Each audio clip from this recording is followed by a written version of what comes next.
കഴിഞ്ഞ വർഷം by election നടന്ന മണ്ഡലമാണ് നിലമ്പൂർ. അവിടെ ഇക്കുറി എന്ത് സംഭവിക്കും നമുക്ക് നോക്കാം. 140 മണ്ഡലങ്ങളിലെയും കഴിഞ്ഞ 3 ഇലക്ഷനിൽ എന്താണ് സംഭവിച്ചിരുന്നത്? 2011 5598 ഭൂരിപക്ഷത്തോടെ 66,531 വോട്ടാണ് UDF നേടിയത്. 60,733 LDFും 4,425 BJPയും. 2016 വന്നപ്പോൾ PV അൻവർ 11,504 ഭൂരിപക്ഷത്തോടെ 77,858 വോട്ടാണ് LDFന് വേണ്ടി നേടിയത്. UDF 66,354 BJP 12,284.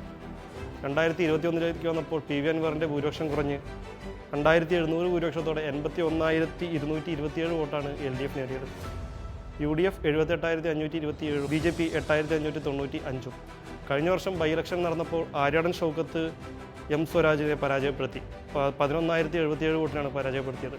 ഇപ്രാവശ്യം എന്ത് സംഭവിക്കും നമുക്ക് നോക്കാം. മറ്റു മണ്ഡല വിശേഷങ്ങൾ ഫോളോ ചെയ്ത് വയ്ക്കുക.